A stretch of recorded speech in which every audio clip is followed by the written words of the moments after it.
Quiero saludar a las personas que nos siguen en Autores de Historias. Esta feliz mañana, tenemos la grata visita, la gran oportunidad de conversar con la profesora Margarita Garrido.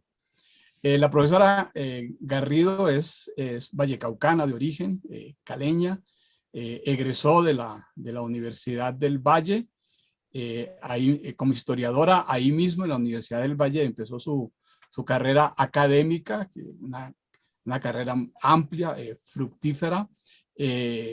Sus estudios académicos terminan con su doctorado en la Universidad de Oxford, y ahí empieza una carrera, digamos, de obra, como lo vamos a ver en esta entrevista. Muchas gracias, Margarita, por haber aceptado la invitación a esta conversación. Esta entrevista será llevada a cabo por Saray Orozco, por Nicolás Rivera y por Jack Moreno. Sin más, lo dejo pues en poder en la transmisión de esta entrevista, empezando con el futuro historiador Nicolás Rivera Lozano. Adelante, Nicolás.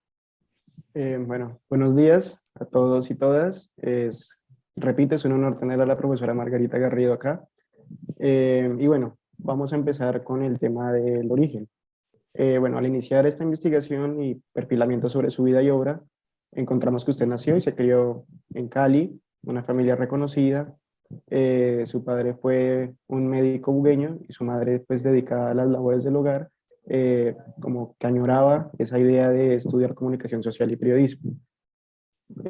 Bueno, usted se crió en la ciudad de Cali, una familia muy unida y tradicional que tuvo un contacto muy cercano con un gran grupo de primos.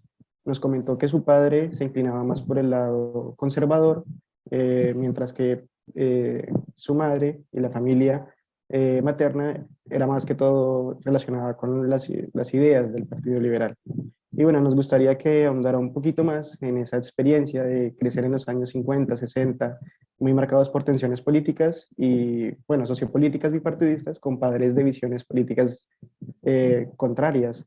Bueno, muchísimas gracias a César, a Nicolás, Saray y Jack por esta invitación.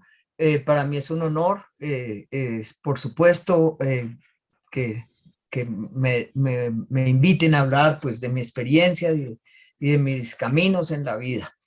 Sí, como dices, Nicolás, yo crecí en ese ambiente en los años 60, tenemos que decir, porque en los 50 pues estaba muy niña.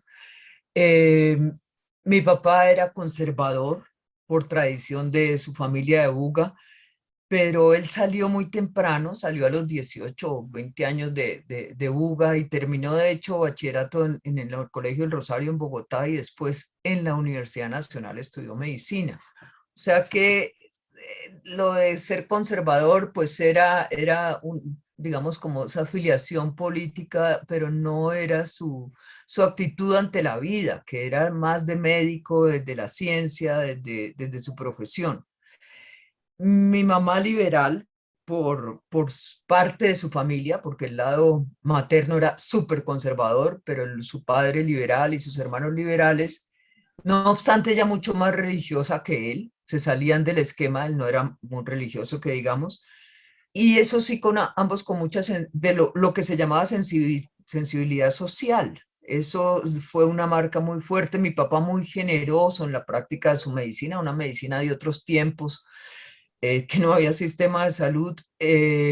Y mi mamá, pues, aunque ama de casa en ese momento, fundó una asociación que se llama para construir casas para las personas necesitadas, de ahorros y esto, Casitas de San Martín se llamaba.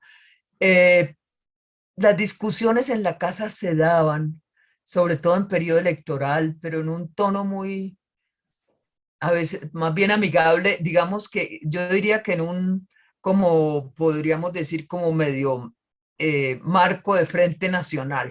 Eso yo diría que era así porque no tengo esa idea de niña de grandes discusiones, de fuertes discusiones, sino de algo muy constante, casi jocoso.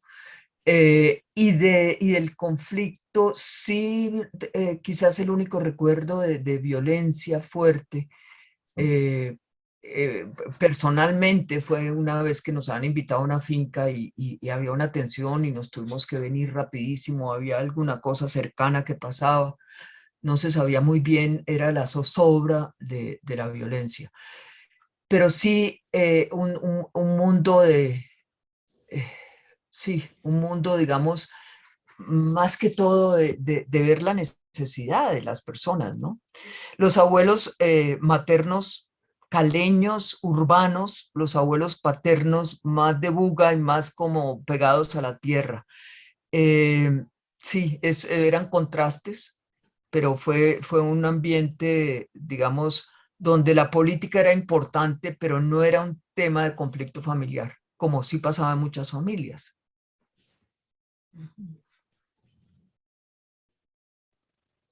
Sí, pues incluso también nos comentaba que, pues, que su padre era muy querido por Buga, también en el Valle.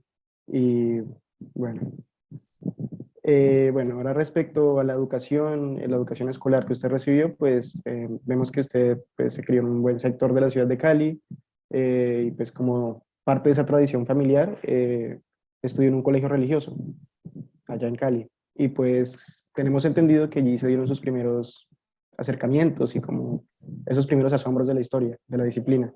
Y pues sería como pertinente ahondar un poquito en ello, saber cómo usted comprendió la historia, o sí, sería como eso. Sí, eh, sí, estudié en un colegio religioso de monjas del Sagrado Corazón. De hecho, tenía una tía monja, una persona extraordinaria. Y era un ambiente, pues yo diría muy tradicional. Realmente mi momento más fuerte en el colegio fue los últimos años después de la muerte de mi papá, pero pues eso fue, digamos, un cambio rotundo en toda la vida. eh, y, y fue al mismo tiempo mi encuentro con la vida de verdad. O sea, la vida de verdad, digo yo, en términos de confrontación, de compromiso. Yo no sé, yo creo que, que es eso como lo que marca más mi vida desde los 15 años al menos. Antes podría decir que era pues era el gusto por la historia, el gusto por la historia de una niña, ¿sí? De una niña que quiere saber de lo de antes, una niña que le gusta ser, para decirlo en términos familiares, sabionda, es saber de todo, aprender, y no encontraba mucha respuesta en los cursos de historia, me parecían regularcitos, más reales en el colegio. Mucho más me interesé por la sociedad, por lo que pasaba, sobre todo después de cuando me metía a los grupos de reflexión y de pensamiento católicos, pero que estaban muy alineados con teología de la liberación. Pero eso fue después de la muerte de mi papá. Eh, no sé, Nicolás, si quieres que hablemos de eso, si un poco más. Sí, pues, o sea, justamente tenemos entendido que ese suceso fue bastante importante en su adolescencia, pues marcó y cambió toda dinámica familiar y personal, pues que usted tuvo que asumir nuevos roles, roles familiares, muy difíciles como para una corta edad. Entonces, pues sí, este hecho sabemos que le inclinó a conocer y participar en movimientos estudiantiles y católicos, más que todo como con orientación hacia la izquierda política, o orientación socialista en Cali. Y pues esta militancia en movimientos como que influyó enormemente en su desarrollo, bueno, en el desarrollo de su corriente de pensamiento. Sí, sí, mi papá murió en 1970. Yo tenía 15 años. Era la segunda de 5 hijos y la mayor de 4 hermanas. Yo tengo que decir que yo adoraba a mi papá, es decir, tenía 15 años es un momento muy fuerte, sobre todo yo creo para las hijas mujeres. Su muerte nos marcó de tristeza a todos. O sea, fuimos unos, yo creo que allí en adelante muy tristes en mucho estos hermanos. Mi hermano acaba de empezar carrera en Bogotá, había entrado a la Universidad de los Andes hacía 2 meses, un mes, y yo tomé el lugar de apoyo a mi mamá y a todos los roles de la casa que no eran los acostumbrados a mi edad. Eh, Mi mamá quedó en una gran desolación, pero con un carácter muy fuerte y un empeño enorme nos impulsó a todos. Empezó a trabajar y después entró a la universidad a estudiar comunicación social, que es una cosa extraordinaria. Se graduó al mismo tiempo que cumplía 50 años y tuvo unos profesores muy especiales, como pues que también me marcaron a mí, porque yo lo acompañé mucho en ese plan. Pero en cierta forma, lo que me tocó vivir eh, con la muerte de mi papá también me sacó del enfrascamiento de la adolescencia, ¿no? El enfrascamiento propio de la adolescencia en muchos sentidos. Eh, Aprender pues que la vida había que ganársela, porque por supuesto que sí éramos una familia acomodada y todas las cosas, pero vivíamos del trabajo de mi papá. O sea, muerto mi papá, a mi mamá le tocó volver a trabajar por primera vez en su vida y entrar a pensar en ese mundo, pues fue fuerte. eh, y Al mismo tiempo nos metimos en estos grupos de católicos, de militancia. Se llamaba la JEC, Juventud Estudiantil Católica. Hay muy poca historia de eso, creo que debería haber más. Fue súper importante en muchas ciudades de Colombia y ahí muchas personas fueron marcadas por eso, inclusive de América Latina. De hecho, está conectadísimo con el movimiento Tupamaro, estuvo conectado de Tupamaros en Uruguay. No directamente, pero sí con muchas resistencias, con muchas cosas que la historia debería contar. Para mí fue abrir los ojos al mundo, aprender a hacer crítica del orden social, analizar con marcos conceptuales, eso de actuales, a tomar posiciones políticas, a formar grupos, digamos, como los primeros pininos de liderazgo.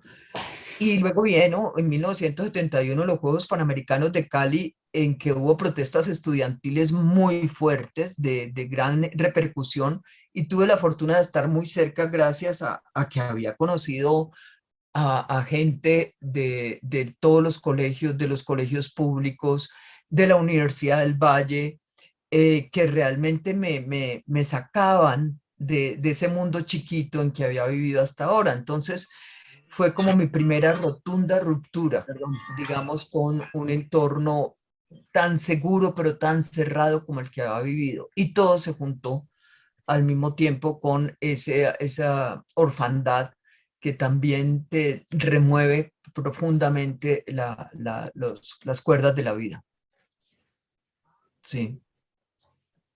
Sí, bueno, listo, profe, muchas gracias. Pues sí, obviamente uno entiende que las experiencias personales muchas veces marcan y transforman toda forma de comprender el mundo y la realidad a cambiar y pues ver esa nueva realidad de tensiones políticas y de integrarse a los movimientos sociales que fueron de gran importancia para su posterior vida académica. Y pues tenemos entendido que también fue muy importante para la vida universitaria, que es lo que se va a encargar ahorita Saray. Y pues nada, muchas gracias por andar sobre su origen y su infancia. Gracias, Nicolás, por tus preguntas tan precisas y provocadoras. Antes de darle la palabra a Saray, Margarita, yo quisiera preguntarte por las relaciones con tus compañeros, con tus amiguitas, con tus amiguitos. Eso en la infancia, ¿cómo se conjugó? Y si hubo enamoramiento desde esas épocas tempranas de la adolescencia, que te flecharan. Cuéntanos un poquito sobre eso. un poquito sobre eso. Pues nos vivíamos en un mundo, pues yo vivía en una, digamos, un mundo bastante tradicional en ese sentido. Fui muy,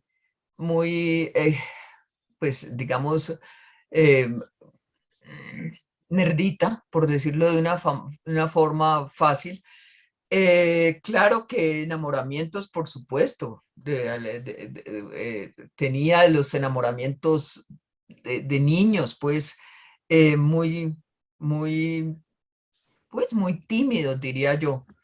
Eh, Novios, sí, sí, tuve un par de novios muy jovencita, pero no, creo que lo que tendría que contar uniendo con lo anterior es que con el primer novio peleé precisamente ya por ideas políticas, ya por eso, porque yo estaba muy radical y cuando me invita a la primera fiesta al club, digo, no, yo no quiero ir a fiesta de club porque yo creo que hay que cambiar la sociedad o cualquier de esas cosas así. Y claro, fue muy, era muy, muy fuerte, muy, yo misma me aterraba de estar tan, pues de negarme a eso, ¿cierto? Porque debería, estaba poniendo por encima ya las ideas por encima pues yo no diría que el amor, porque qué amor era, pero sí, del enamoramiento y de la diversión. Ujú. Eh, Y después, pues claro, ya metida en el movimiento estudiantil, sí, de hecho a los 15 años o los 16 años ya había volteado a ver al que después fue mi marido. No, no fuimos novios ahí, fuimos novios mucho después, pero sí, ya allí estaba. Entonces, claro que sí. Margarita, esa Cali que tú viviste tuvo mucha cosa popular, ¿no? Es la Cali, pues, de las primeras ferias de Cali, Sí, es la sí, Cali de América, del sí. Deportivo Cali, de los toros de Paco Luna, la época de Pardo Llada. ¿Esa Cali popular te llegó? Sí, pero muy, muy poco. Me llegó muy poco por dos razones. A ver, ¿qué te diría yo? Primero, claro, la feria existía y íbamos a corridas. De hecho, pues las corridas fueron importantes. Yo acompañé a entregar algún trofeo del Señor de los Cristales, que yo no puedo creer eso, pero lo hice alguna vez muy, muy niña, viví en vida de mi papá, porque a mi papá le gustaban los toros. Más que la feria en sí, más que la parranda. Ya cuando estuve en eso se me juntó mucho con el luto. Yo no bailé todo lo que he debido bailar, pues, o que la verdad, y lo que hubiera querido bailar, porque se me juntó mucho con esa luto que no era que nos impidiera salir, sino que era adentro, lo restringía a uno, era muy fuerte y muy rápidamente también me alineé más con el cineclub, con las cosas más de cultura eh, que, que no podemos llamar tan popular, ¿ya? Más académica.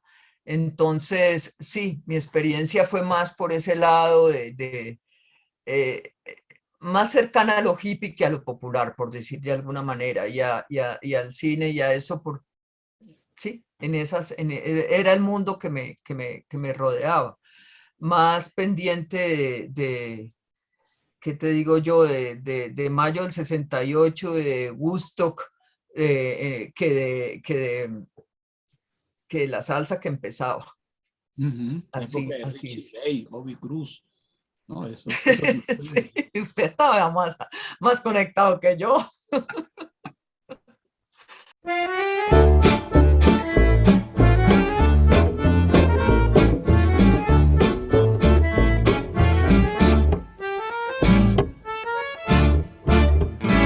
Hola, buenos días. Sí, días.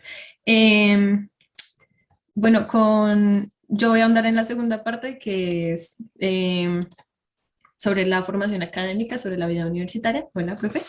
Entonces, bueno, para empezar, sabemos que con el fin de esta época escolar, usted se vino a vivir acá a Bogotá, donde, pues, como nos comentó antes, residía su hermano, y vino para estudiar en la Universidad Javeriana, en la Facultad de Filosofía y Letras. Nos contó precisamente que en la entrevista el doctor Domínguez le preguntó la razón por la cual quería estudiar como este tema, historia, porque le interesaba, y usted le respondió que quería comprender la realidad para transformarla, que es una frase súper épica, es como estelar. Pero usted ¿cómo ve esta afirmación? ¿Considera que se ha mantenido a lo largo de su carrera o que le sigue pareciendo que es verdad, que es su motivación para acercarse a la historia? Ahí, Saray, esa pregunta, sí.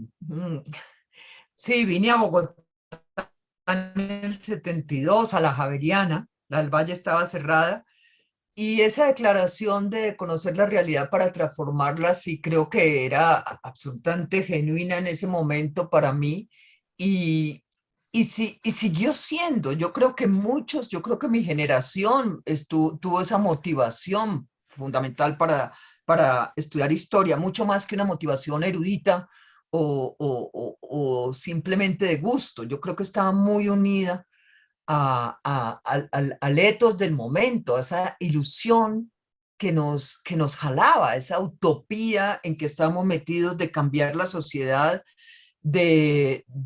pues, es decir, estaban los ecos de la Revolución Cubana, por supuesto, estaba todo lo que era lo que estaba pasando en Chile. Claro que rápidamente fue la caída de Allende que nos dio durísimo en ese principio de universidad, pero sí, estábamos en una idea latinoamericana de cambio muy fuerte. Eh, estábamos, sí. Em, yo creo que cuando eh, optas por la academia y la enseñanza, siempre tienes esa idea de abrir caminos a otros, de poner luces en las vidas de otros, de transformar en ese sentido. Y eso se mantiene siempre, ¿no? Es una ilusión. Obviamente uno se da cuenta que hay muchísimas mediaciones y que de aquí a que lo que uno pueda haber enseñado tenga alguna eficacia o tenga alguna repercusión, hay muchísimos mediación de tiempo, lugar, circunstancias, etcétera, pero uno cree en eso, ¿no? Pero ya la transformación directa de la realidad, eh, yo creo que ya no puedo decir que yo estaba o permanecí en esa ecuación de que uno discutía y peleaba por cuál era la caracterización de la sociedad para saber qué tipo de revolución iba a ser, porque era de ese tamaño y era de esa inmediatez y era de esa conexión tan fuerte. Entonces nos peleábamos por si la sociedad era más, si aquí había una burguesía nacional, como se decía en el MOIR o en el grupo de influencia China, o si se trataba de una revolución permanente, como se decían los grupos socialistas, o decíamos, porque allí estuve, o si tal o tal o internacional, etc. Entonces, todo esto, todas estas luchas eran algo que parecía estar inmediato, o sea, uno salía a predicarlas, uno tenía que estar en la militancia, etc. No, yo no seguí en la militancia de esa forma, sino pues siempre metida y conectada con cosas políticas, pero no tuve ese tipo de cosas. Sigo creyendo en comprender la realidad para transformarla de una manera muy diferente ya, de una manera, digamos, ¿qué te digo? Centrada en el papel de la historia en la comprensión de la realidad. Y es una comprensión que después de muchos cuestionamientos, digamos, sigo defendiendo, después de muchos cuestionamientos y dudas, porque hubo momentos en que uno dudó muchísimo, dijo, pero ¿cómo es posible que yo esté estudiando la colonia y lo que está pasando en este país? ¿Qué? ¿No? Entonces es una cosa mucho más, digamos, que después de cuestiones uno termina diciendo, el país necesita saber su historia y necesita tener en cuenta su historia, y porque precisamente de esa historia explica la realidad. Es más en ese sentido como se piensa. Y hoy en día, pues sabemos, hoy cuando la historia de este país está precisamente en el centro del debate político, ¿no? ¿Qué decir? ¿Qué es la historia? ¿Cómo contar? ¿Cómo explicar? ¿Ya? Sabemos que el peso de la historia es enorme, pero ya no es esa inmediatez de los años 70, ¿sí? Sí,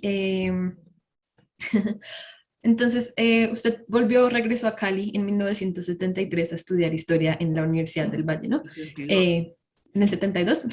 Y pues en este contexto, 73. No, sí, 70. No sé.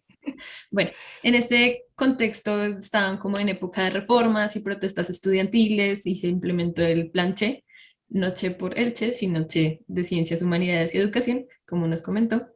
Y este plan enfatizaba en la necesidad de formar licenciados y promover pues, la enseñanza. El profesor Pablo Rodríguez ha mencionado que en la Universidad del Valle surgió pues como lo que él llama la Escuela de Cali, que era pues fuertemente liderada e influenciada por el trabajo del historiador Germán Colmenares. Allí se juntaron pues grandes exponentes de su generación, que es una generación muy representativa de la historiografía colombiana. Eh, entonces podríamos afirmar, podría decirse que los enfoques investigativos, los temas de estudio, corrientes de pensamiento, métodos de historiografía, como pues el materialismo histórico, el estudio de Hacienda y Economía colonial y todo esto, que fue como introducida por esta escuela, influyeron en gran medida en su trabajo, o como que podría comentarnos de estas influencias en su etapa formativa. Sí, sí, volví a Cali ya en 1974, volví a Cali y claro, me entré a historia, que era, había solo historia, no como en la Javeriana que era filosofía y letras e historia, y me gradué en ese programa de ciencias, humanidades, educación, que fue una reforma que se hizo en ese momento. La escuela de Cali de la que habla Paulo, eh, em, que fue como yo alumna en la Universidad del Valle y somos buenos amigos, fue un poco después, no fue en los 70, fue más bien hacia los 80. Era la creación de Germán Colmenares, quien tenía gran prestigio ya y relaciones en todo el país y en Francia e Italia, en Estados Unidos y en Chile, Argentina. Eh, Germán se presentaba en todas partes como de la escuela de Cali. Era una cosa que él quiso hacer, dar esa identidad. Y era muy interesante, pues estaban también allí Jorge Orlando Melo y estaba José Scorsia y estaba pues algunas otras personas, y a nosotros, a los muchachos, pues prácticamente recién graduados, nos empezó a hablar de eso. Aún me acuerdo que una vez habló de una gira en el país. Hicimos una gira, yo recién, sin terminar mi maestría, pero recién llegada a Inglaterra, ya nos metía en la escuela de Cali. Era una cosa muy interesante, pero fue más de los 80, no de los 70. Y pues realmente, pues que no se restringía al grupo de historia. Era un tiempo de mucha agitación intelectual. Los de filosofía y comunicación social estaban muy unidos a todos estos, y también los de, por supuesto, ciencias sociales, de la Facultad de Ciencias Sociales y Economía, y había digamos, ebullición intelectual muy interesante. Ya en los 80 lo del materialismo histórico no era lo más importante. Yo creo que en Convenciones contra la Cultura, pues Germán muestra que había abrazado definitivamente, digamos, la crítica de la historiografía latinoamericana desde la cultura, mucho más desde la historia cultural. Había sufrido, ya, digamos, había dado ese giro.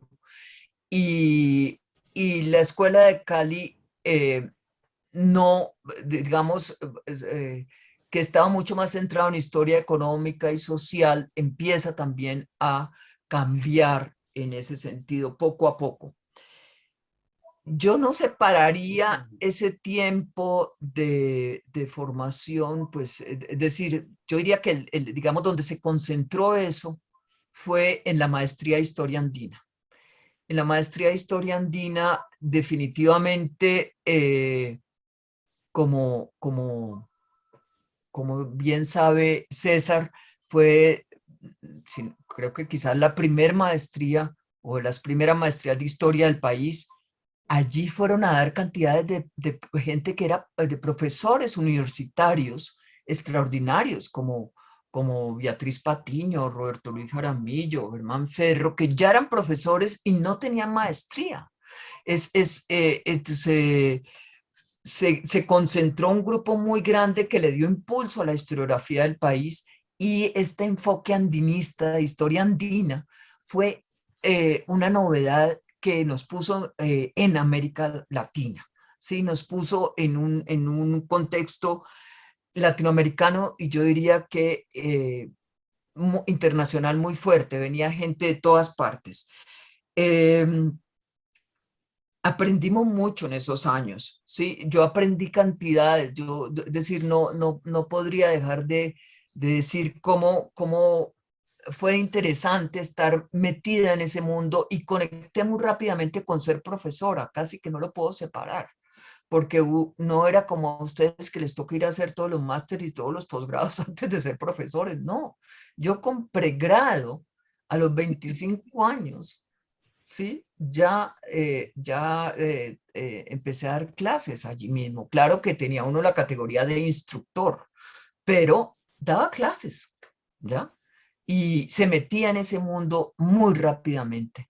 Entonces, sí, yo creo que definitivamente la influencia no es, fue doble, fue muy esa historia económica. De hecho, yo reseñé, la primera reseña que hice fue sobre los 5 libros del Valle del Cauca que recogen esa escuela, los 5 libros de historia del Valle.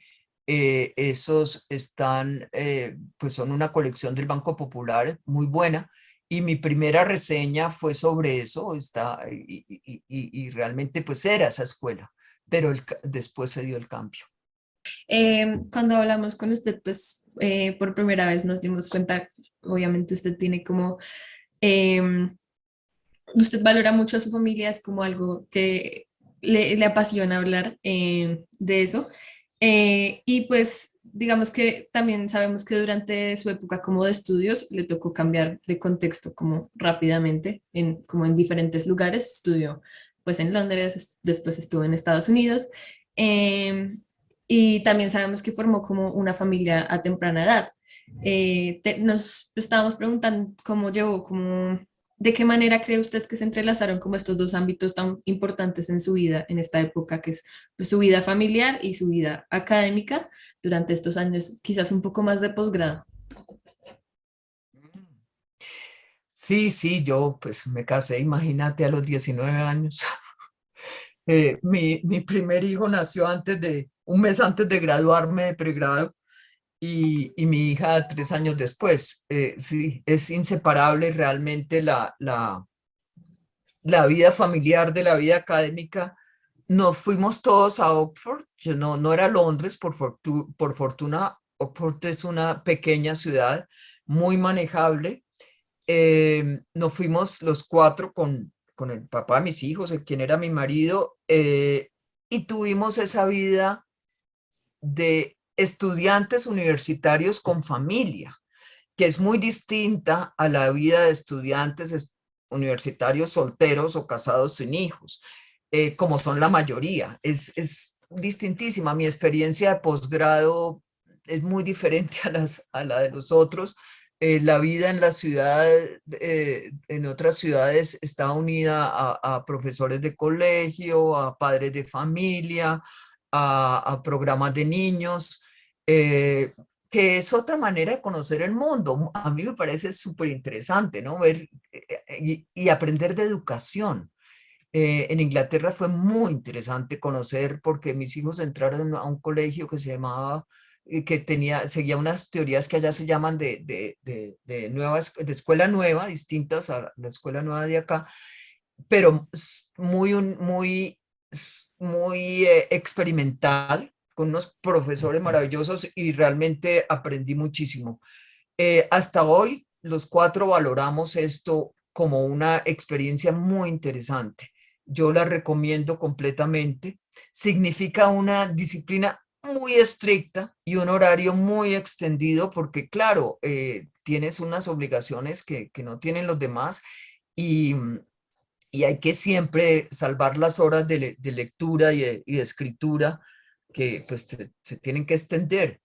Em, los compañeros en las dos, sobre todo en la experiencia en Inglaterra, pues siguen siendo mis amigos, además de colegas, varios de ellos, y, y es una unión fuerte de América Latina. Es esa frase que parece estúpida, pero que es verdad, uno en cierta manera descubre América Latina afuera cuando encuentra a los latinoamericanos y sabe que la identidad de uno, al plantearse frente a Europa o Estados Unidos, la identidad latinoamericana se ve como mucho más unida y mucho menos nacionalista que con la que crecemos. La experiencia en Estados Unidos después, pues gracias a la cual pude terminar el doctorado, pues fue también, fue distinta. Eh, Tuvo que ver con enseñar y tuvo que ver con la vida en la John Carter Brown Library, muy interesante, y también con los colegios en cuando los niños estaban más grandes. Entonces otro tipo de experiencia, ya no era la de los chiquitines, pues. La verdad, creo, mi tutor definitivo, Malcolm Dees, definitivo en esa experiencia de Inglaterra, yo diría que, que para mí fue formativo no solo intelectualmente, sino como persona. Y solo salir a Bogotá, de Cali a Bogotá, ya fue una experiencia, salir al mundo y comprender la diversidad te ayuda a poner distancia, esa distancia que el historiador necesita, esa distancia cultural que te hace hacer otras preguntas y que te muestra que las soluciones a todas las cosas de la vida, desde cómo se come y se viste hasta cómo se relacionan las personas, son históricamente construidas y son variadas, ¿no? Te hace desnaturalizar mucho de lo que consideras lo natural o lo único o lo correcto y empiezas a ver otros mundos. La diversidad creo que es realmente una experiencia muy recomendable. Salir, aunque me parece supremamente importante volver, ¿ya? Eh, yo abogo por salir y volver, porque, porque finalmente eh, es como siempre les digo a mis hijos y a veces a los estudiantes cuando se ofrece, raíces y alas. Es bueno tener raíces y alas. Entonces, sí, creo en eso. Ser capaz de volar, pero también tener arraigo es importante. ¿Cómo conociste a Malcolm, Margarita? Pues no, César, yo escribí cuando me gané la beca del Banco de la República, que fue una experiencia linda, pues haber escrito ese trabajo para concursar y ganarme esa beca, pues nos daban plata para ir a una maestría, no a un doctorado, yo ni soñaba lo de doctorado. Eh, y escribí a donde yo suponía que podía ir. Yo había tenido yo había sido muy, por mi formación antigringa, yo no me quería ir a Estados Unidos, pero aunque hubiera sido casi lógico irme a Francia por muchas cosas, acaba de tener la experiencia, y lo tengo que decir, me da pena decirlo, pero lo tengo que decir, de mi hijo en el liceo francés, que no fue nada interesante. Pues fue interesante porque aprendí, pero no fue feliz. me pareció ese racionalismo en el que no cabían las emociones, fue mi percepción, no digo que sea así para todos, fue muy frustrante para mí y decidí, aunque había tomado solo francés en la universidad como materia, como idioma extranjero, decidí que no me iba para Francia, que me iba para Inglaterra. Entonces, de todos los imperialismos, escogí el inglés, porque así pensaba en ese momento. Entonces, en Inglaterra, decir América, estudiar en Colombia, decir Malcolm X era lo mismo. Yo no lo conocía. Yo le escribí a un señor que no conocía, me contestó, me lo recomendó obviamente Jorge Orlando. Jorge Orlando, pues profesor y colega ya en la del Valle, por supuesto, y amigo, me dijo, no, escríbele, y él le escribió, él me hizo la carta de recomendación a la Universidad de Oxford, y pues sí, así fue. Y claro, lo conocía ya y realmente fue muy importante para nosotros porque Malcolm lo encasillan aquí como solamente un profesor conservador y realmente no cabe en esa casilla, o sea, no, por lo menos no todo él, ¿no? Es mucho más que eso él. Entonces, siempre pienso que fue muy importante. Y por supuesto los colegas, los que en ese momento eran estudiantes conmigo, que son colegas muy importantes. Sí. Yes. Ujú.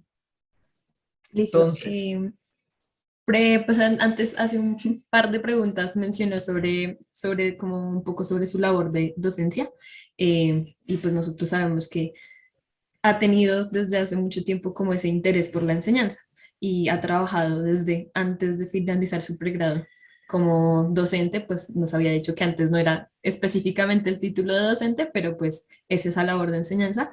Y durante pues una parte importante de su vida se ha mantenido en la nómina de múltiples universidades, ¿no? Entonces, nos gustaría saber cómo, de dónde cree usted que viene ese interés por la enseñanza, por la pedagogía. eh, no sé, el interés por la enseñanza viene de siempre, ¿no? De siempre. Yo creo que mi primera experiencia de enseñanza la tuve por ahí, que sería 10 12 años, muy niña, porque, no, un poco más, 12 13 años, porque mi hermanita, una hermanita mía que además nació el mismo día que yo, que es una médica muy connotada, pero se quedó en Inglaterra. Ella se fue cuando yo vivía en Inglaterra y se casó allá y se quedó allá. Consuelo eh, era muy nerviosa. Entonces a mí me encargaron, como ha nacido el mismo día que yo, siempre me han dicho que era como mi hermanita, no sé qué, yo me sentía muy ligada a ella y empecé a estudiar con ella para el colegio. Allí yo descubrí que me fascinaba. Yo me acuerdo que a mí me decían, ayude a las lecciones y esto a su hermana, pero yo creo que me gustaba más a mí que a ella. Muy, muy chiquita. Mi otra hermana dice que yo le leía todas las noches por los cuentos. Siempre me gustó, fue una cosa que me gustaba. Me pedía hacer las tareas, era muy nerdita. Entonces, pues yo creo que eso fue desde muy temprano una cosa muy vocacional, pues muy vocacional. Pero pues obviamente uno racionaliza las cosas y eh, pues estudiar para quedarse uno y no contar es como absurdo, ¿no? Entonces cuando uno estudia y aprende, uno quiere contar, uno quiere compartir. Entonces hay un primer punto que es ese tan simple como contar, compartir con otras personas sus apreciaciones, sus inquietudes. Y después, cuando empiezas a enseñar, descubres esa mirada fresca de los estudiantes, esa pregunta inquietante, eso que te saca de tu zona de confort y te manda desde el primer niño que, sí, yo creo que la primera pregunta que me hizo a mí una niñita de primero bachillerato, porque yo empecé enseñando en colegio, por supuesto, recién graduada, enseñaba ahora en colegio. y me acuerdo una niñita de primero bachillerato que yo les estaba enseñando los mitos de la creación de distintas culturas y Bachué y todo, y les decía que cada sociedad creaba sus mitos. Yo me acuerdo cuando la niñita me dice, ah, entonces, profesora, nosotros nos inventamos a Adán y Eva. Entonces yo dije, Dios mío santo, ¿ahora qué hago? ¿Ahora qué hago? Entonces fue, y estaba en el mismo colegio donde yo me he graduado, en el colegio religioso. Y por supuesto, tuve el reto de juntar, explicar a estas niñas teoría de la evolución. Y, o sea, desde el principio me di cuenta que era un campo interesante, inquietante, contencioso, que te hacía vibrar. Entonces, pues eso, entender la humanidad, entender dónde vivimos, dónde estamos y para dónde vamos, nos cuesta trabajo a todos. Y yo sí creo que la historia es fundamental y finalmente debía apelar a mucho más personas y mucho más constantemente de lo que lo hace. Pues la perplejidad que nos produce el presente, me la produce a mí el pasado y quisiera que se la produjera a todo el mundo. Tratar de entender cómo vivieron y qué creyeron que hacían. Yo no sé, tú dices que siempre he estado en las universidades, casi siempre, no siempre, pero sí he estado solo ahora no estoy, acabo ya de retirarme del externado, que fue el último lugar en que estaba, donde no daba clase. Y, pero creo que enseñar no se hace solo en la clase. Entonces, pues sí, está metido en mi vida. Mi interés es yo creo que ayudar o contribuir o ganar yo también entendimiento del sentido de la vida, finalmente. Margarita, y entre el estudiantado de allá del Valle, el estudiantado de acá de Bogotá, ¿advertiste alguna diferencia? ¿Y cómo te sentiste con los cambios? Es decir, esos que hubo y estos que hay, ¿te afectó eso? ¿O es una misma cosa lo de la enseñanza? No, no, no, por supuesto que no, César. La diferencia entre los estudiantes del Valle y la de los Andes es enorme.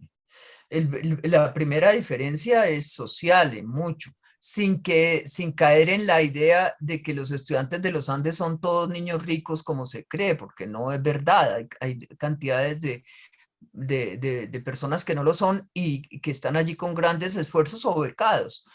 Pero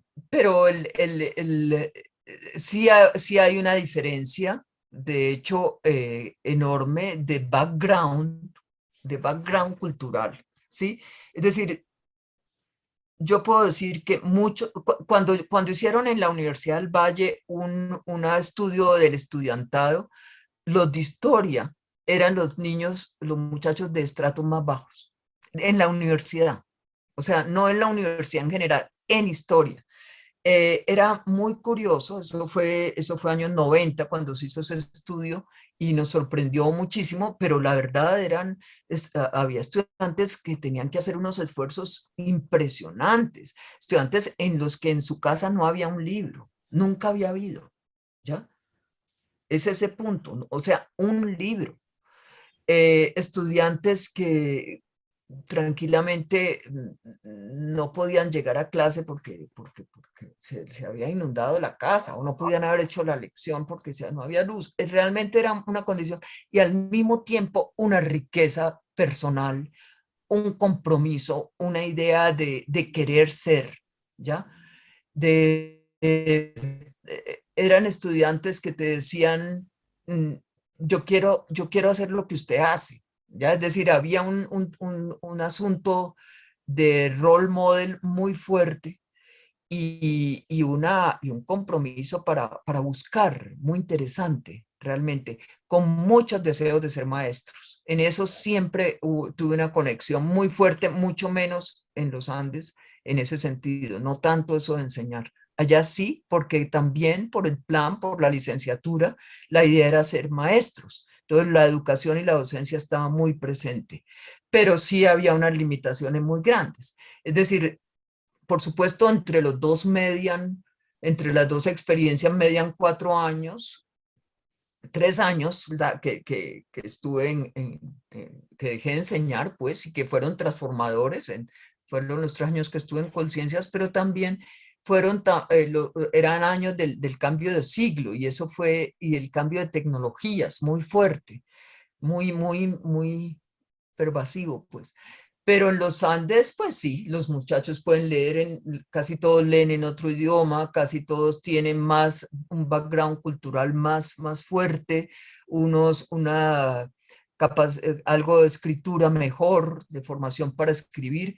Eh, tendría que decirlo, en general, no todos, ¿no? Siempre hay casos de casos. Y claro, la forma de enseñar, pues uno es el mismo, pero definitivamente puedes enseñar diferente cuando tienes personas, cuando tienes, ¿no? Cuando se llega leyendo, cuando se ha llegado leyendo mucho más, ¿no? 3 artículos, 2 artículos para una clase, se discute diferente. Pero al mismo tiempo, el cambio tecnológico pues fue brutal. A mí me gusta, siempre me gustó lo del cambio tecnológico. No soy ninguna maravilla para eso, pero sí, o sea, el PowerPoint lo adopté desde el primer día que fue pues desde que empecé clases en los Andes, porque lo he aprendido a hacer ya y me gusta mucho lo de las imágenes.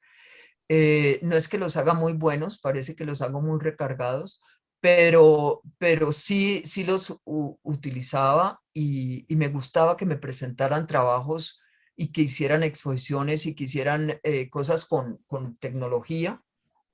El acceso a los archivos es otra cosa. El acceso a las bibliografías también por internet. Entonces yo sí creo que se ha transformado.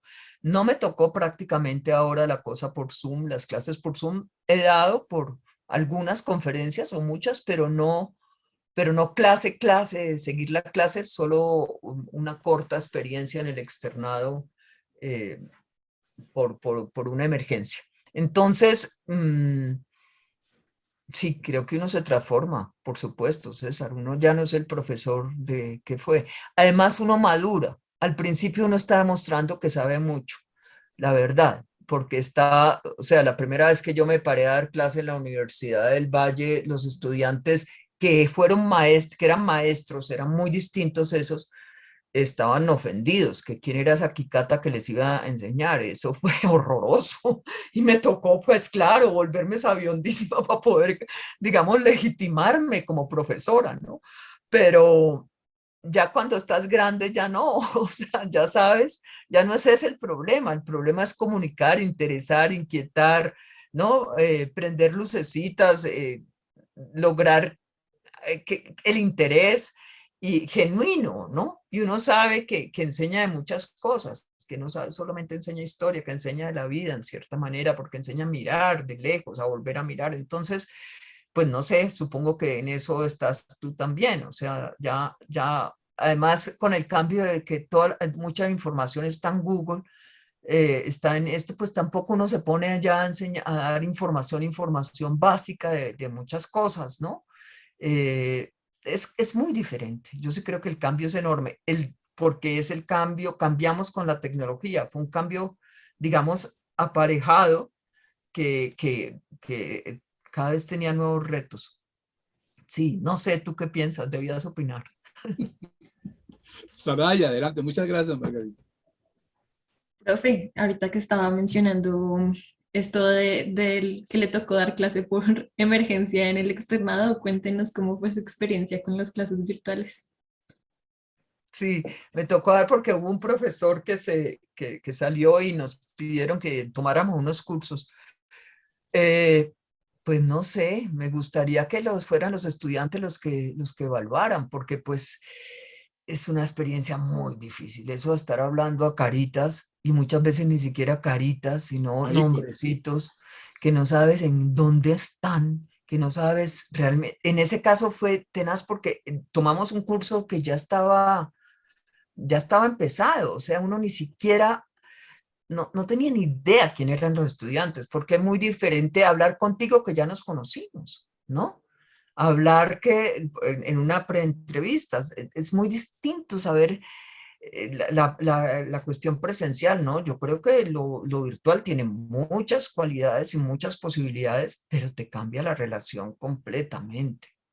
De hecho, nosotros tuvimos que hacer el cambio en la relación cuando vino todas estas cosas del planteamiento correcto y todo eso. Yo recuerdo haberle hecho chistes a los estudiantes.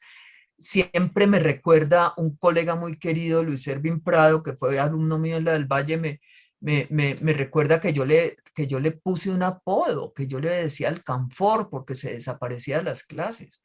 Si yo creo que si hago yo eso hoy con un estudiante, más o menos me llevan a la, ay Dios mío, me llevan a la, pues a rectoría, me hacen una cosa imposible. No puedo hablar. Ay, Dios mío. Ya. Entonces, eso es esa es ay no, pero esto no se apaga, qué desespero. Esa es la situación, muy diferente, muy diferente, muy diferente. Enseñar virtualmente, enseñar hoy.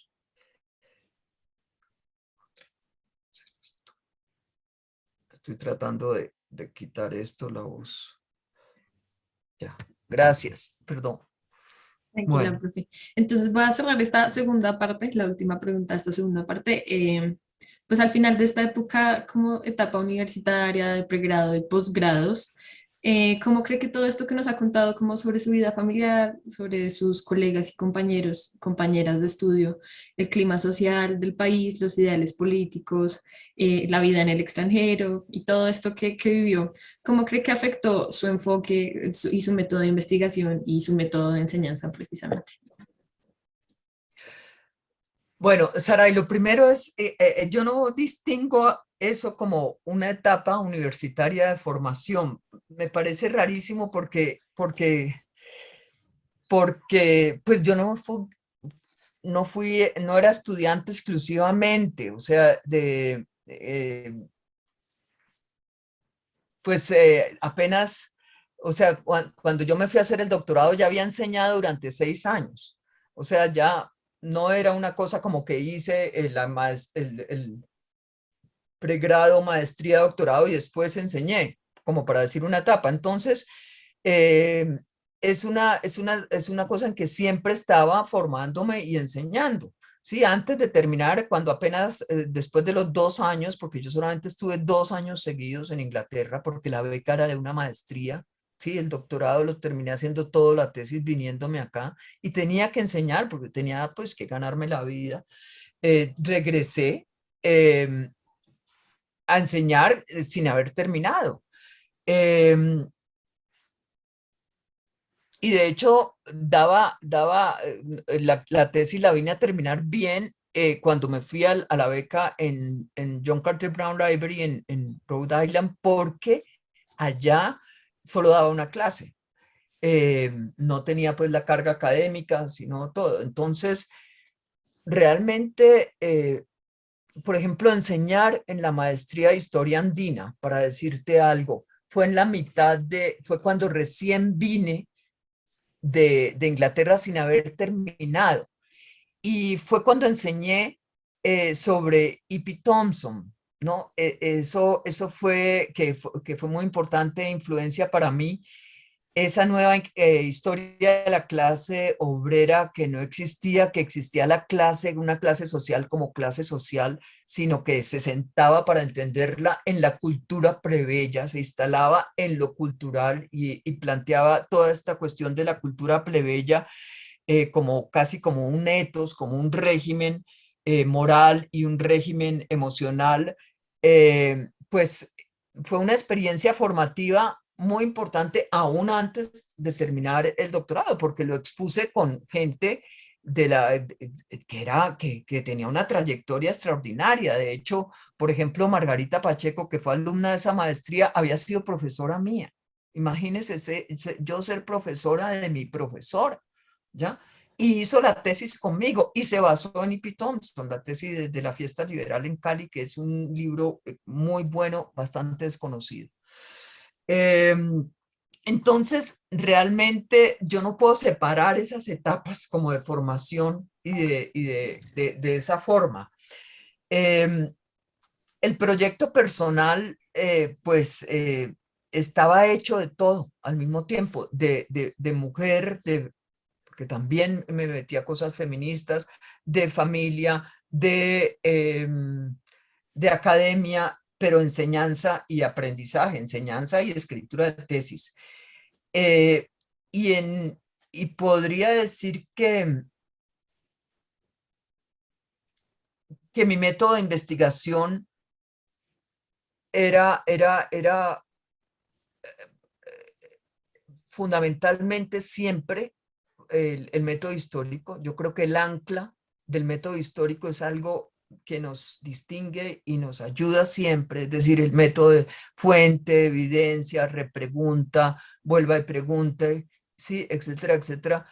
Pero también creo que estar sometida a la influencia de tantas, eh, digamos, distintas preguntas de la historia y a los giros continuos que ha ido dando hacia la historia cultural, hacia la historia, digamos, de los imaginarios, hacia la historia, cierta historia, digamos, de las emociones a la que hoy le pongo muchísima atención, me ha hecho ir cambiando, porque obviamente las metodologías propias de cada una de estas corrientes te influyen. Ahora, no quiere decir que uno cambie y que se vuelva como de otra religión o cosas así por el estilo, pero uno sí va variando y haciendo nuevas preguntas al pasado.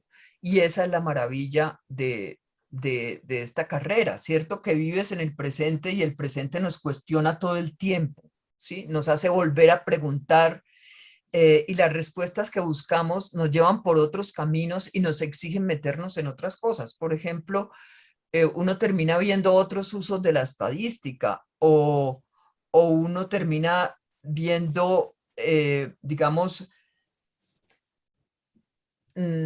cómo preguntarle cosas para las que los documentos no fueron hechas, ¿sí?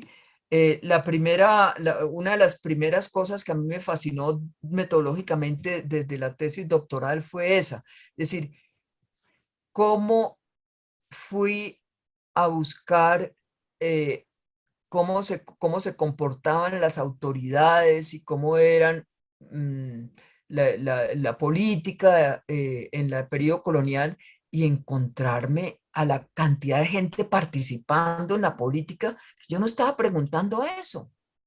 Y de golpe me la encuentro. A mí me han enseñado que en la colonia lo único que había habido político era la revolución de los comuneros y que todo lo demás era pasivo. Y encontrar esta vitalidad, encontrar la participación en la elección de alcaldes tan impresionante y precisamente en el momento en que estaba la elección de alcaldes, la elección popular de alcaldes siendo formulada en Colombia, entonces uno encontraba unas preguntas, ¿cómo así? ¿Elección de alcaldes en la Colón? ¿Y gente participando en eso? Pues resulta supremamente interesante. Entonces yo sí creo que estar alerta al presente es muy importante para hacer preguntas y para hacer hablar al archivo de otra manera, que es la clave de la metodología. Porque uno no puede ir al archivo a copiar lo que dice el archivo. ¿Ya? Eso es lo que aprendes fundamentalmente, sino que uno va a hacerle otra pregunta al archivo. Después de la tesis doctoral sobre cultura política, yo quería saber mucho más sobre el mundo de los mestizos y me fui al archivo de la Nación y la entrada mestizos no existe. Nunca nadie clasificó nada como mestizos. O sea, en la catalogación, si se usa la palabra mestizos casualmente porque está en el documento, pero no puedes buscar en internet mestizos y te salga, y te sale, ¿no? Te sale muy poco. Ahora que han digitalizado más, pues hay más, pero en el catálogo tal como era, no lo encontrabas. Ni siquiera encontraban mujer, ¿ya? Como que ahora por la forma en que se ha, digamos, los sistemas han aumentado las búsquedas y las posibilidades, hacen más, pero no, porque entonces aparece el nombre, pero no aparece la categoría de búsqueda, ¿sí? Entonces aparece, sí, Paula o Jennifer, pero entonces uno tendría que buscar, pues Jennifer no, en la colonia no. Uno tendría que buscar por todos los nombres de las personas, ¿no? Para poder llegar a estas mujeres participando, demandando cosas o cosas por el estilo, o siendo juzgadas. Entonces, ese tipo de cosas te hace que aprendas a buscar de otra manera. Y yo creo que eso es, digamos, como la clave del método histórico, y no hay una metodología a la que tengas que escribirte como fuera digamos, que escribirte como religión, ¿sí? Y la otra clave que me parece importantísima es aprender a desaprender. Esa es importantísima. Es que uno a veces se ha sentado en unas verdades que no puede, fundamentalmente, que no son, ¿cierto? Sí, creo eso. No sé, tu pregunta dice que compañeros y compañeras de estudio y clima social han sido supremamente importantes para mí, eh, mucho, inclusive personas distintas que no son historiadores también me han influido muchísimo, pero digamos que la respuesta fundamental es que en toda la vida universitaria uno vive cambiando, preguntándose, y afortunadamente, porque ser un profesor que repite de principio a fin siempre lo mismo sería pues realmente el más reemplazable por cualquier grabación o por cualquier cuento, ¿no? Mm, Pues no necesita estar ahí, sería el fin de la universidad.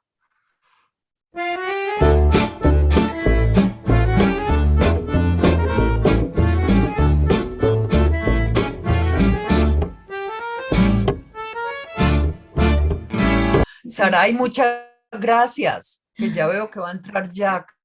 Sí, Muchas señora, muchas gracias. gracias por responder nuestras preguntas. Ya que empieza con la tercera parte nuevamente para que repita la pregunta. Gracias. Vale, yo quería preguntar acerca de cómo fue su experiencia como profesora en las universidades desde que terminó su preparación, aunque ya nos ha contado que es como hay como una conexión, un empalme entre la vida profesional y estudiar. Pero le repito la pregunta, como si recuerda algún alumno en particular, alumno o alumna, y cómo fue su vida durante esta etapa en la que pues se mezclaban este ir y venir de la universidad y para enseñar en la universidad. Bueno, yo no sé ya mucho más que decir. De estudiante recuerdo a muchos, y algunos son colegas, que por supuesto es una dicha tenerlos como colegas, ¿no? Em, sí, los estudiantes han sido muy importantes en mi vida, muy importantes en mi vida como impulso, motivo, reto, lo que te jala, sí, lo que te obliga a cambiar, bueno, a moverte. De los de la Universidad del Valle, me acuerdo mucho de unas mujeres jóvenes en la Universidad del Valle. Fueron ellas las primeras que me hicieron pensar, por ejemplo, en el tema de historia de las mujeres. Pues yo, obviamente que yo hablaba de eso, pero ellas se metieron a hacer tesis en historia de las mujeres en el siglo XIX y encontraron unas cosas increíbles, encontraron una cantidad de infanticidio de infanticidios, ¿cómo se llama? Uxoricidios. Encontraron también cosas como el censo de 1793, esto es colonial, en el que aparecían 300 mujeres en Cali vendiendo tabaco, una cosa pues que era un número absurdo, no podían ser ni de Cali, o sea, no alcanzaba, parecía que no alcanzaba, pero sí aparecían. Descubrieron cosas tan interesantes como que abolir el crimen de injuria como crimen a mediados del siglo XIX hizo que las mujeres sufrieran horriblemente porque no podían demandar por injuria, solo por agravio. O sea, tenían que ir con el ojo morado o tenían que ir maltratadas para que se viera y si no, no podían denunciar por injuria. Descubrieron unas cosas que a mí me maravillaron, francamente, de un mundo de historia de la mujer que no es el mundo de la historia de la vida doméstica, ni solamente, ni la historia de la familia. Las recuerdo muy bien. También a estudiantes de la Universidad del Valle, muy queridos, a que algunos están en México, otra en Italia, están afuera, sigo en contacto con los de México, eh, estudiantes por supuesto, también de los Andes, de los del Valle, los que se dedicaron a estudios de caudillos y caudillismo, que fueron capaces, como Luis Eduardo Lobato, de meterse al archivo muerto del Cauca, que eso nadie se ha metido a eso, una cosa se llama el archivo muerto, su trabajo no está publicado. También estudiantes de los Andes otros que no siguieron carreras académicas, que están en el archivo de Cali. Hay un grupo que ha estado vinculado al archivo de Cali y hacen una labor muy interesante. Algunos son profesores también, además de estar allí. Realmente los tengo muy, muy, muy cercanos a mí. Y en el archivo también, Jorge Enrique Cachiotis, que estuvo en el Archivo General de la Nación, ya nombré bueno, es que son muchos, no quiero nombrar porque dejo de nombrar, como se me ocurre uno y otro, pero entonces entre más se me ocurra, más visibles los y las, porque no podría nombrar a todas. Pero fui 17 años profesora en la Universidad del Valle, imagínense. Y después en la Universidad de los Andes estuve menos años, pero también tengo estudiantes que quise mucho, algunos y algunas siguen siendo mis muy cercanos. Eh, y creo que pues tendría que referirme a muchísimos, también a los colegas. Es que es eh, una experiencia profesional personalmente muy intensa la de enseñar, me parece a mí. Muy rica, que permite en algunos casos acercamientos, sobre todo, por supuesto, cuando uno dirige tesis o está cerca de las tesis, es cuando más se acerca. Sí, creo que es una riqueza que llevamos con cada uno de nosotros adentro. Mm, Estoy seguro de que muchos estudiantes también la recuerdan. Qué bulla. Pues, ¿cómo? No, sí. Hemos tenido pues algún contacto.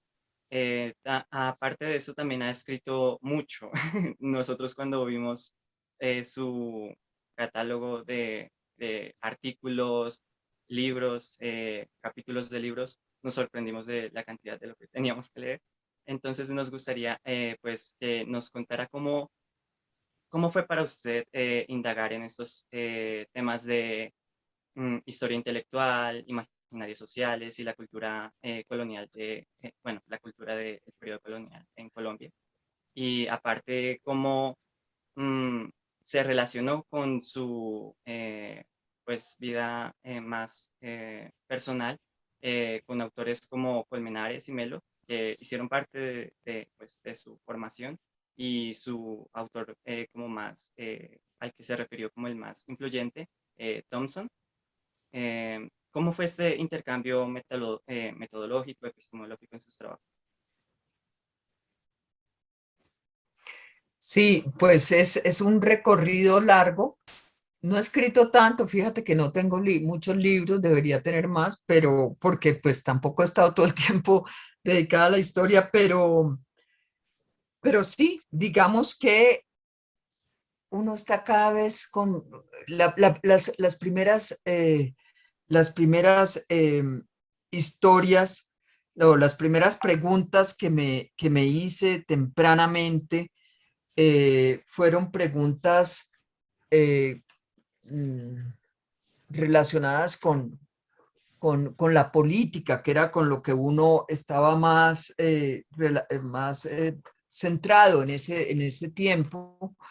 Pero prontamente, digamos, viré hacia, podemos decir de esa forma, hacia lo de cultura política, sobre todo en Inglaterra. Pero ese mundo de cultura política es un mundo muy amplio. Entonces, tiene que ver con muchas cosas. Por eso parece, digamos, una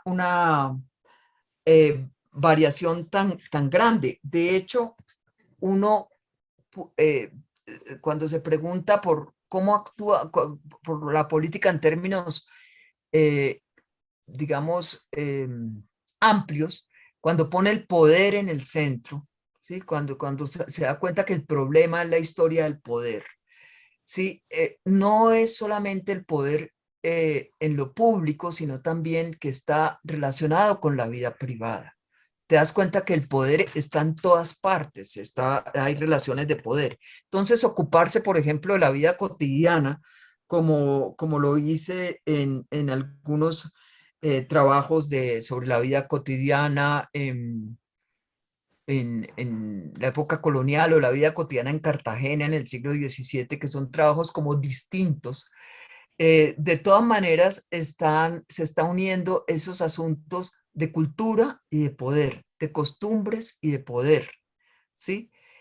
Y unir costumbres y poder es la raíz de Thompson, es la raíz de Edward Palmer Thompson, porque es precisamente encontrar que no es un sector separado lo político, que no está separado, sino que está en todas partes y que en las costumbres, así sean las costumbres digamos, de fiestas, o en los miedos que tiene una persona, como está armado el artículo sobre vida cotidiana en Cartagena, que está armado sobre los miedos, o en las costumbres de reconocerse en la calle y saludarse de una forma, está el poder.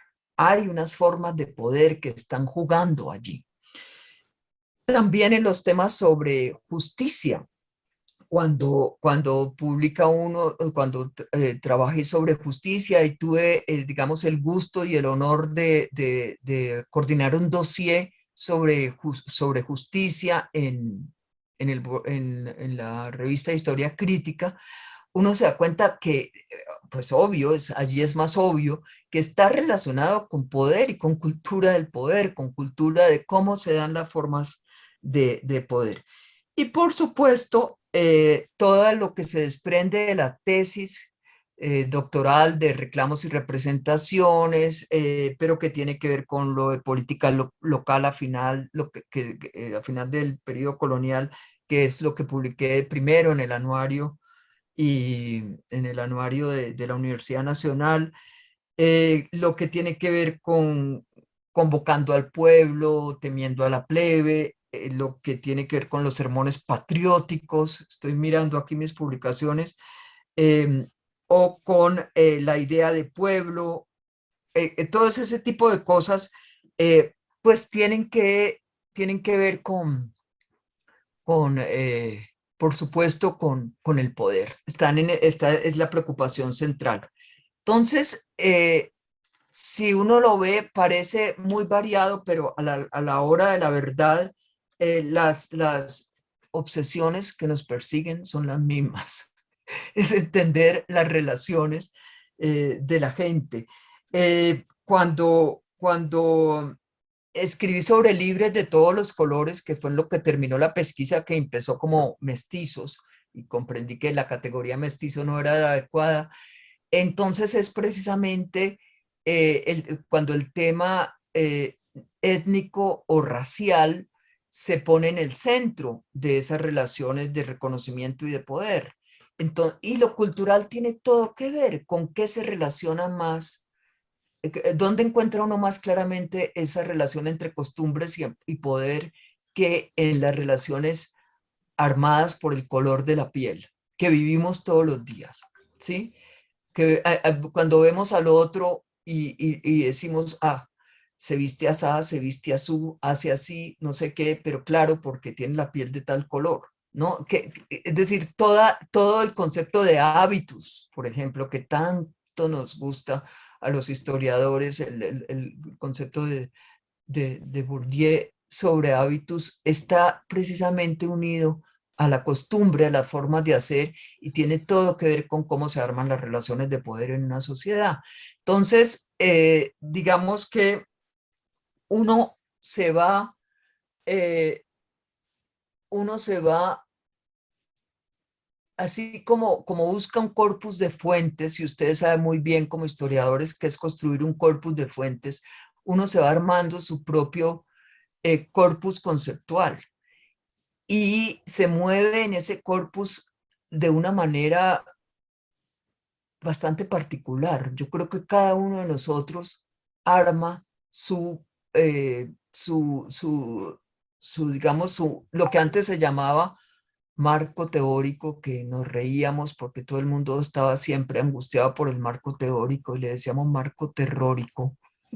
El marco, cada uno se arma en cierta manera su marco conceptual para jugar con ese tipo de conceptos y es allí cuando en cierta forma uno puede empezar a sentir que está trabajando en algo que tiene una profundidad, eh, cierta profundidad intelectual. Cuando ya se mueve más o menos allí y es capaz de producir un conocimiento nuevo porque tiene unas preguntas armadas de cierta forma. Entonces, pues yo creo que ver todas las influencias que hay allí es algo muy difícil. Yo acabo de vivir algo que les quiero contar, quizás para ejemplificar eso. Eh, yo sabía que alguien importante en mi vida, que no es historiador y en mis influencias intelectuales había sido Jesús Martín Barbero. Jesús Martín Barbero es un señor que no sé si ustedes conocen o conocieron, dedicado a la comunicación social y eh, pues, fui siempre cercana a él porque fue uno de los profesores de comunicación en la Universidad del Valle, profesor de cuando mi mamá entró a estudiar comunicación, entonces yo leía todas las lecturas más impresionantes de cosas que no hubiera leído un historiador, precisamente acompañando a mi mamá en esa entrada académica, y muy amiga de Jesús también, y Elvira, su mujer. Entonces, él se murió hace poquito, este año, el año pasado, que acabamos de empezar este año, y a raíz de eso volví a leer De los medios a las mediaciones, su obra fundamental y algunos artículos, porque me invitaron a hablar de él en algunas partes y tal, y porque quería ver. Ustedes no se imaginan la experiencia de sentir, de volver a leer cosas que yo sabía que había vuelto mías, que yo sabía que estaban y marcaban mi discurso académico y constatar que, sin embargo, al llegar a mis propias elaboraciones, había dejado de recordar y unirla con muchas otras cosas, había dejado de recordar su origen, había dejado de recordar que venían de esos planteamientos de Jesús. Ya las había vuelto muy mías y las había relacionado con otras cosas y ya eran otra cosa.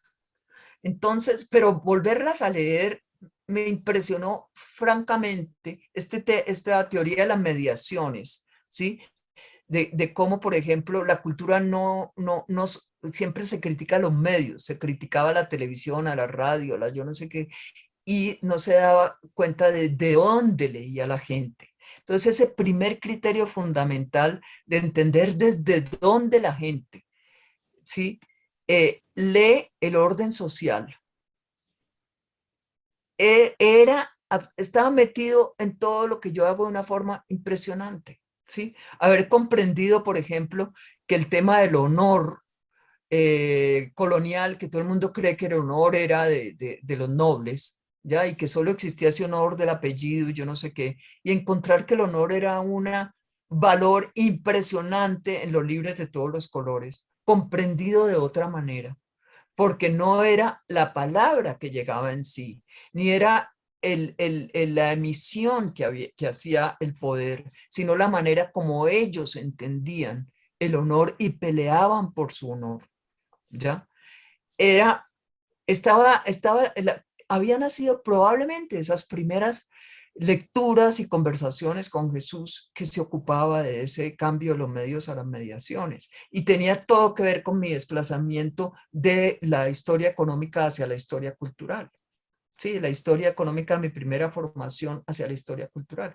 Entonces, realmente es muy difícil uno saber cómo están esas enseñanzas. Y son enseñanzas de la vida, porque me preguntas, la influencia de Germán Colmenares, pues fue toda. Es decir, sobre todo el giro y haber sido capaz de dar ese giro que dio Germán en convenciones contra la cultura, que ha sido criticado en muchas cosas, pero que realmente se sitúa en otro lugar.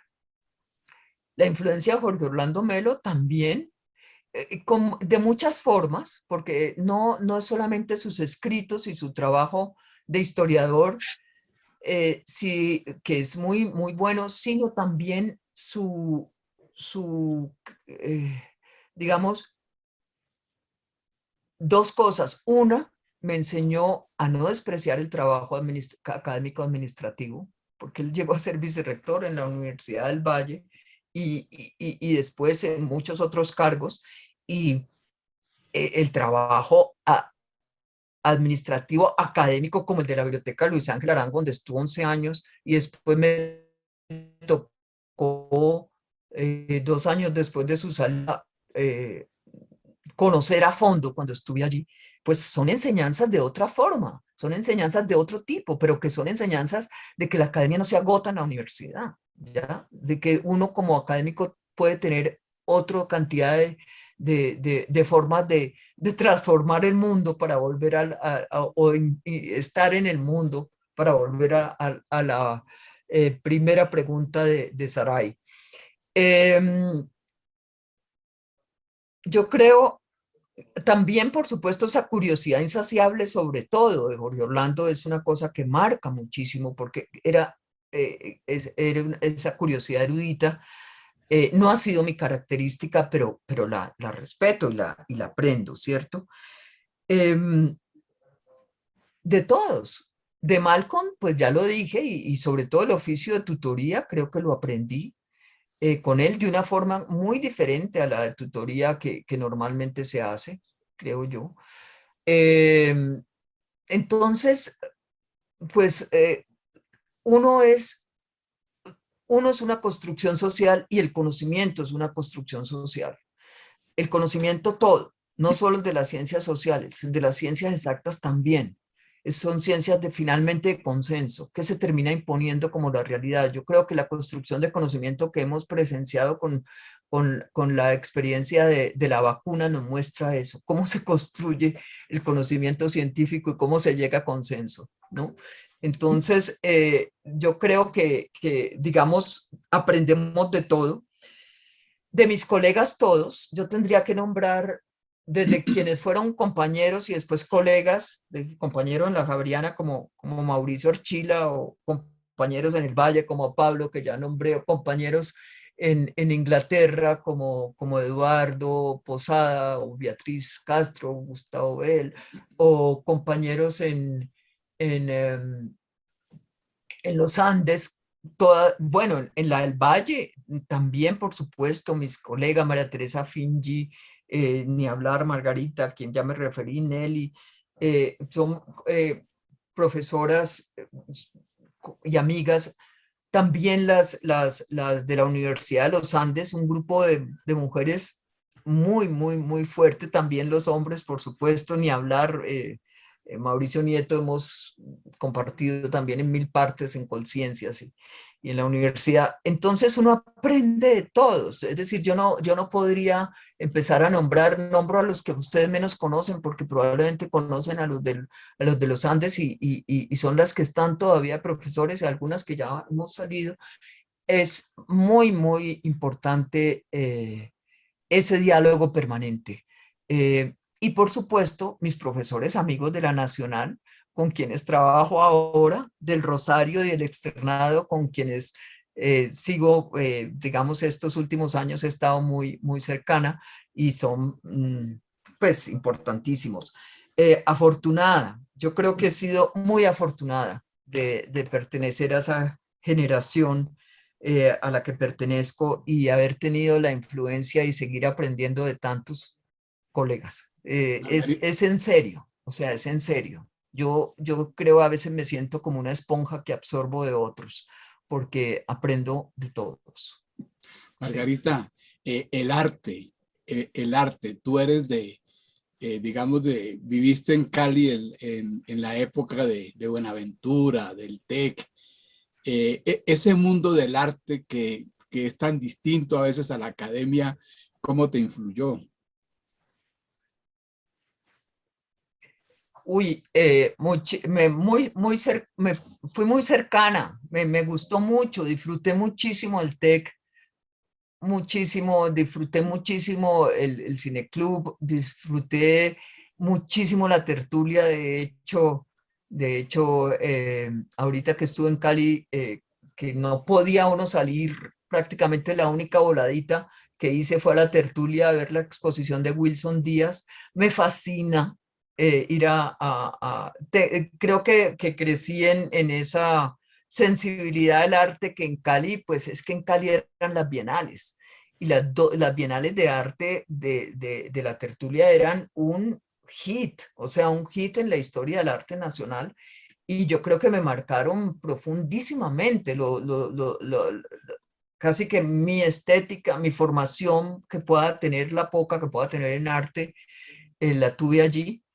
Eh, Chiquitica, muy niña, pero muy niña, tuve clases de arte con Lucy Tejada, que eso era algo extraordinario. Lucy, una pintora del grupo de esas primeras mujeres de los años 60, que fueron tan importantes y que, han sido historiadas hace poco por Carmen María Jaramillo, y que son fuertísimas. A mí me gusta, a mí me parece que es parte de mi vida. De hecho, eh, mm,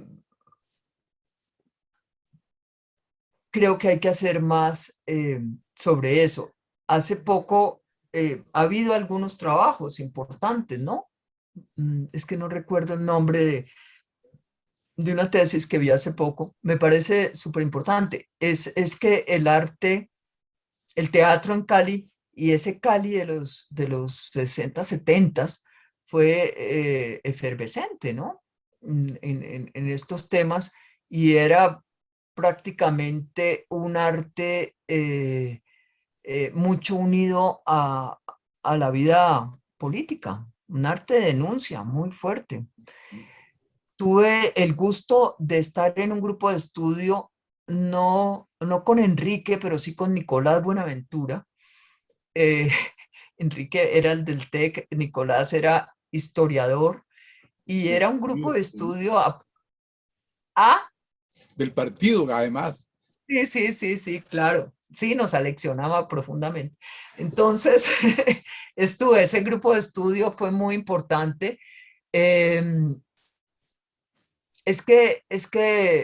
sí, y leíamos pues y discutíamos, y discutía una historia y la realidad, por supuesto.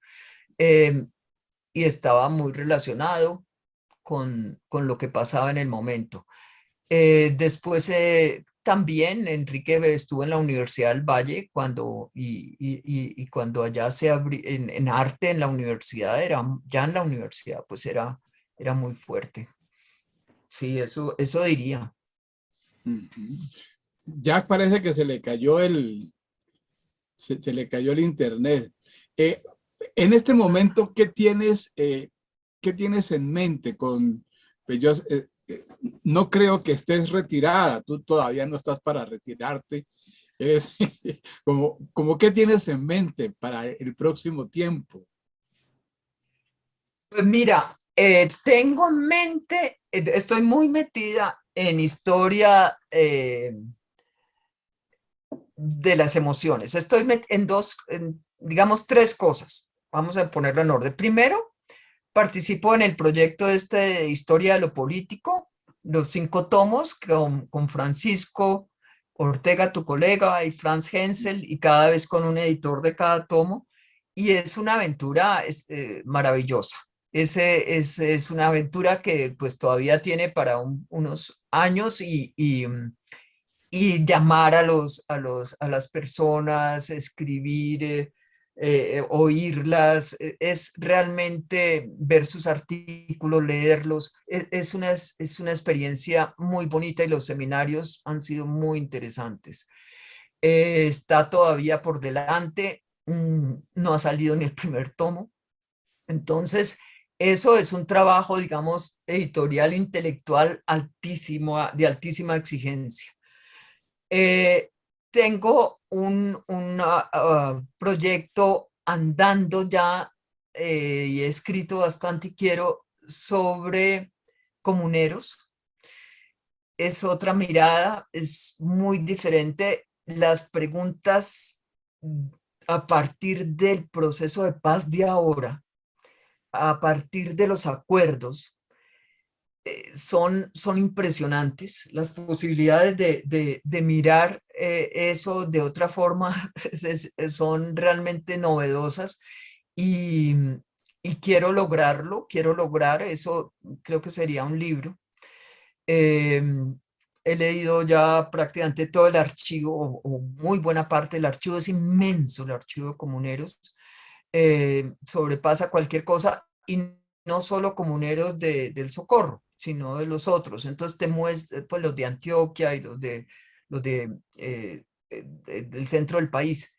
Muy fuerte, digamos, las preguntas, las inquietudes que genera. Uno a veces se pregunta por un patrón de manejo de los conflictos y por un patrón de manejo de los acuerdos que resulta a la larga doloroso. Pero es interesante, hay unas teorías, han salido unas publicaciones sobre las formas de negociar que me interesan, que es realmente lo que me interesa, sobre la forma de hacer negociaciones y acuerdos que se publicaban ya en el siglo XVIII. Se publicaban ya en el siglo XVIII. Entonces uno queda como, ¿cómo así? De esto se está hablando de acuerdos de paz, se está hablando desde el siglo XVIII, de cómo hacer las negociaciones. Entonces, probablemente es de antes, porque siempre pasa eso. Uno llega a una parte y después se da cuenta que es de antes, pero es realmente interesante, muy, muy especial, con una mirada de ilustración en ese momento, ¿no? Entonces ese proyecto y pues quiero juntar muchas cosas que he hecho antes, temas que he tratado antes y revisitarlos desde Historia de las Emociones, que definitivamente estoy muy, muy, muy encantada con eso. Un muy potente, teórico, me hace mirar las cosas, sobre todo porque junto, te preguntaba por algún... no, yo no estoy silenciado. ¿No me escuchan? Sí, profe, sí se me escucha. Margarita, ¿me escuchas? sí, ahorita sí, Eh, eh, ¿Algún teórico así que un estés teórico, trabajando sobre las emociones? William Reddy es de Navigation of Feelings, se llama, William Reddy y Bodice, ambos son muchos también, pues un poco Bárbara Rosenbaum, pero el William Reddy con sus conceptos de régimen emocional, de refugio emocional, de sufrimiento emocional y sobre todo porque es, bueno, también Bodice, pero él lo junta muy bien con el tema moral.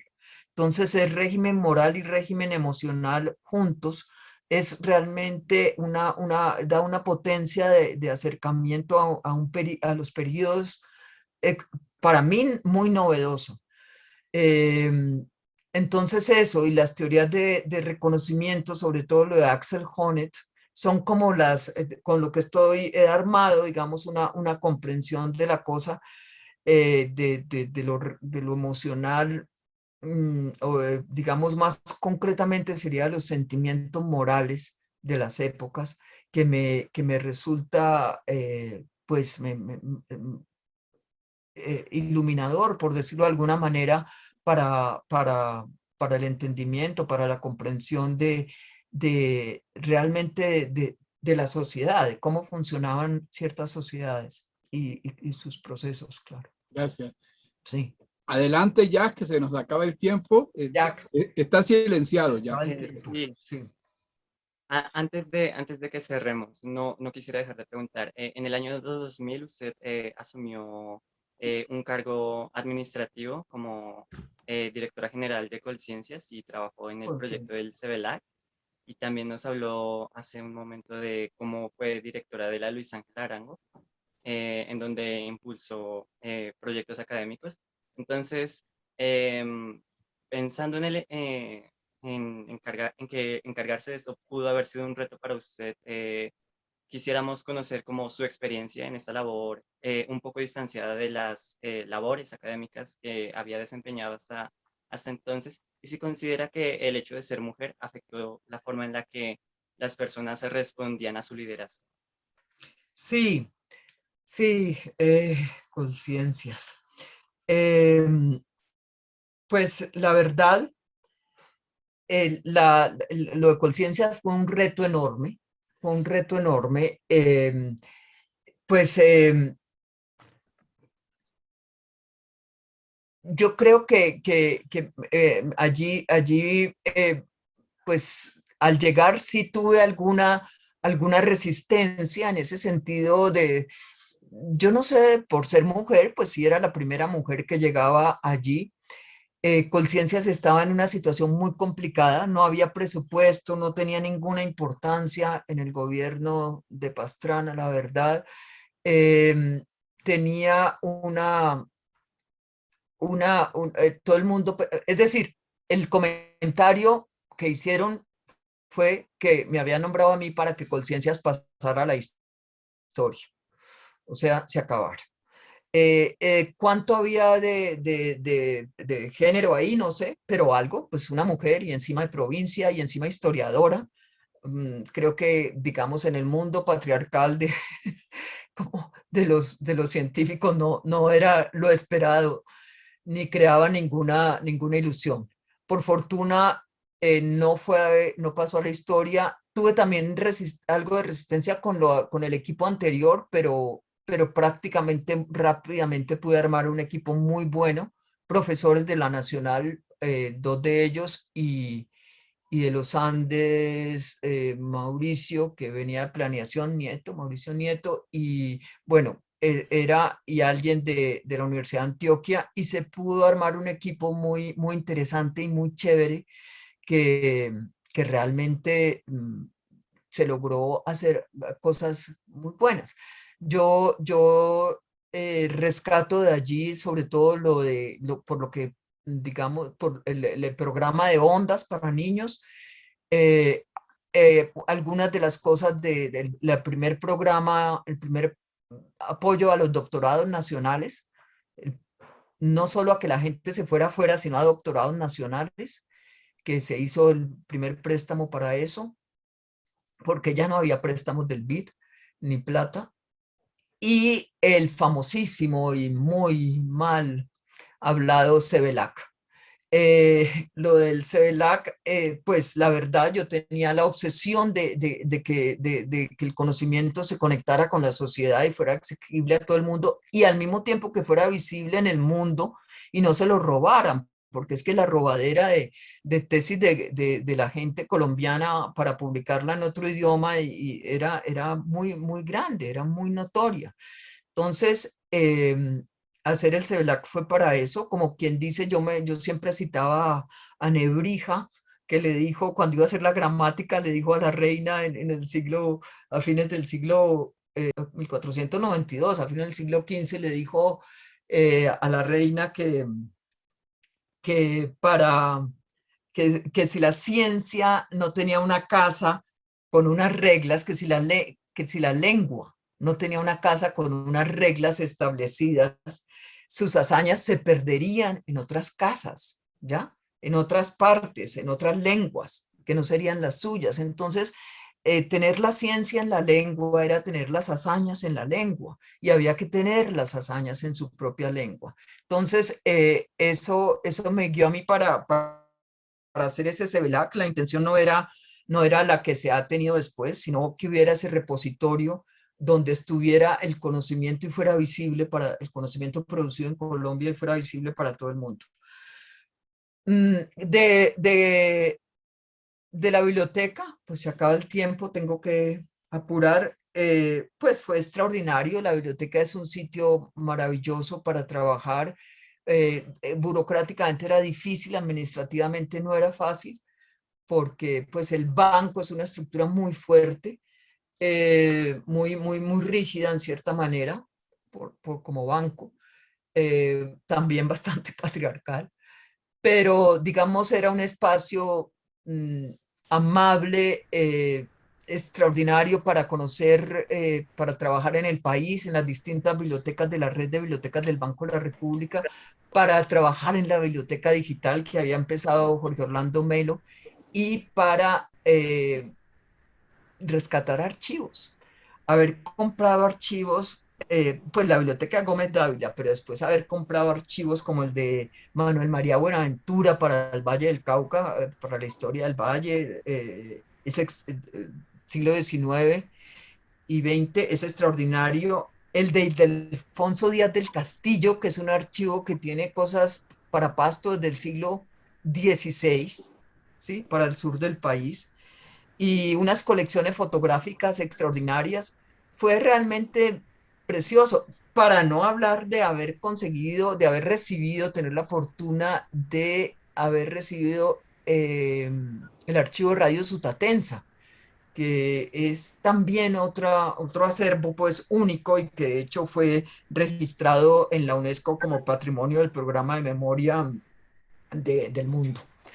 Entonces, ambos trabajos me dieron otra visión del mundo, me dieron otra visión de la cultura, tanto del mundo de la producción de conocimiento como el mundo de la divulgación, si ustedes quieren, o de la apropiación del conocimiento a través de las bibliotecas y todo lo que se puede hacer con eso, y del mundo, el sentido de lo patrimonial, de lo que es patrimonial en la cultura. Entonces, realmente me aprendí cantidades, además de aprender de la humanidad, porque es que uno aprende. Lo más difícil en todas partes siempre son a veces trabajar con las personas, conocerlas, poder, digamos, armar equipos para hacer las cosas. Entonces, eso fue extraordinario. Yo recomiendo mucho a los historiadores, a los estudiantes, que no desechen cuando tengan posibilidades de trabajo en instituciones culturales. Es otra forma de hacer y de construir trans y interdisciplinariamente muy interesante. Sí, gracias, Jack. Hemos tenido pues una cátedra. Esto se convirtió en una cátedra. Yo incluso empecé a notar ahí cosas. Todo una gran pedagoga, Margarita. Margarita, muchas gracias, muy querida, tú muy generosa. Estamos muy conmovidos por todo lo que te hemos escuchado. Vamos a hacer de esta conversación un producto para que tengan posibilidad, pues todas las personas que quieran saber de la trayectoria de tu vida. Se nos quedan muchas preguntas, por supuesto. Yo estaba lleno de preguntas, pero bueno, habrá otra oportunidad. Entonces, muchas gracias, Margarita, y hasta una nueva oportunidad. Muchas Los gracias, demás, profe, por recibirnos. Gracias a Muchas gracias ustedes. por responder nuestras preguntas. Quedamos también súper emocionados, súper pendientes por lo que vaya a sacar ahora. En serio, muchas gracias por recibirnos. Haremos nuestro mejor trabajo editando la entrevista para subirla en los canales de YouTube. Y ya, muchas gracias.